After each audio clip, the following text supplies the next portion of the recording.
motivation, I think my previous speaker, Professor Vidisha, has already highlighted why it's important to talk about women's labor force participation.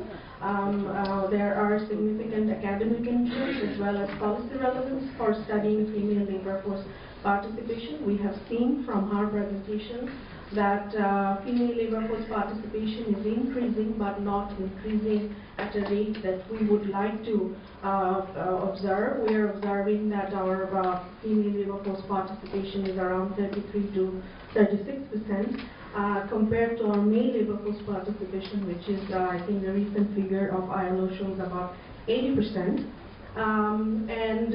Also women are concentrated in work that are part-time in nature, that have a lower remuneration, and many of them are working in unpaid work.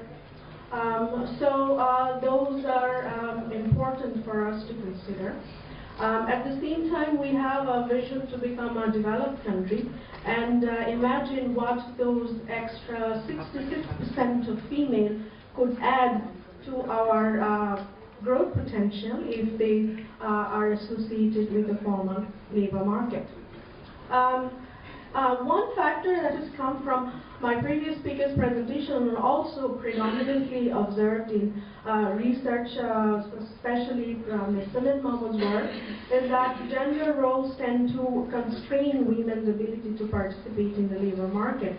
And this work-family trade-off has become an important factor for women to consider when they are considering joining their especially formal labor market, because traditionally childcare has been women's responsibility.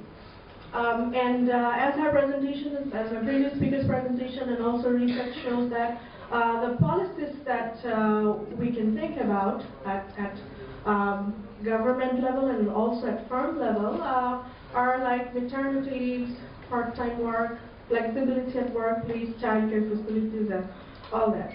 So what we do is we kind of look at how these benefits have affected women's labor force participation. And we estimate several female labor force participation models, and we specifically control for whether the firms where they're working have maternity facilities and daycare facilities. And this particularly applies for the second model that we're looking at, formal employment, because these sort of facilities are typically provided in formal labor market.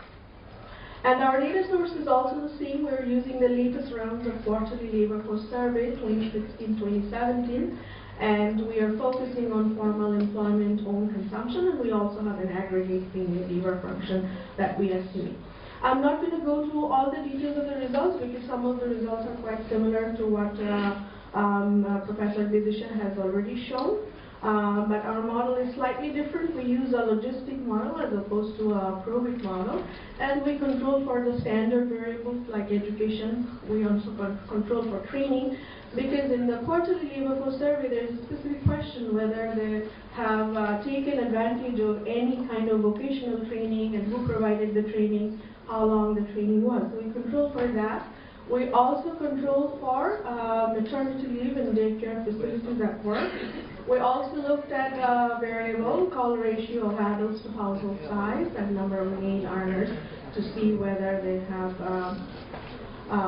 what kind of effect they have on female labor force participation. These are the data summaries, so I'm not going to bore you with that. I'll just look at the results in as non-technical as possible. Our findings show that provision of maternity leave and daycare facilities, they have big impact on female labor force participation, positive impact.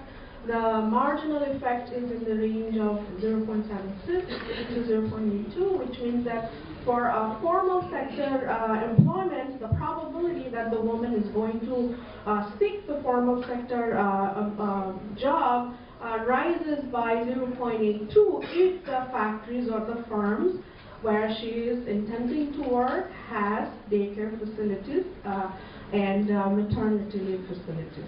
Maternity leave facilities. Yes. And for the daycare, it's also quite large. It's around 0.73 or 0.71. And both coefficients are highly significant. So that means that there is evidence that these maternity leave and daycare facilities have very high and significant effect on women's decision to participate in labor market, particularly formal jobs. The ratio of adults to household size variable, that has an interesting sign. It's negative and it's significant, so we were wondering what that could mean. And because we've controlled for number of male earners, number of non-earning male numbers in the household, so a probable explanation for the negative sign could be that additional caring responsibility, maybe they're ailing or aging parents that women need to take care of on top of the children, which is additional negative effect on their employment possibilities. For higher number of male earners, we find that the coefficient is positive, which means that women are more likely to join work if there are more earning male members in the household. A possible explanation for that could be network effect. If more men are working, they have more connections and they know more about job opportunities for these women, and they probably will be more likely to join work. Another variable that came up in Professor Vidisha's work was training, vocational education.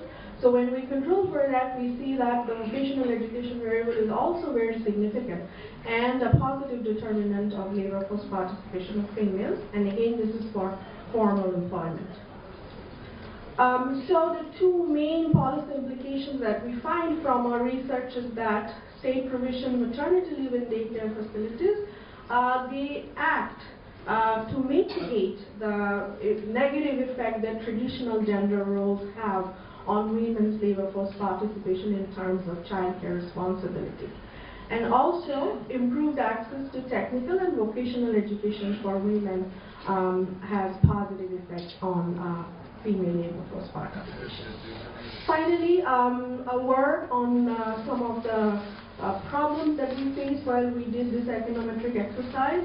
First of all, we couldn't include the wage variable. The wage data is not reliable because a lot of women do unpaid work, so we have missing observations. And that's why it was very challenging to actually impute. Imputation is not a great idea when we have missing observations, so we didn't do that. And the only thing we could do is actually exclude the wage variable, even though ideally we would want to include that. And the second one is that because formal sector employment data has a very small sample size, and out of that, very few firms actually offer maternity leave and daycare facilities, even though some of these are state mandated. So we have a very small sample size. I think about 3% of our sample has maternity leave, and about 1% has cited that they have daycare facilities in their workplace. Having said that, I would like to conclude my presentation and welcome and open to questions later on. Thank you. Thank you very much, Dr. Salma.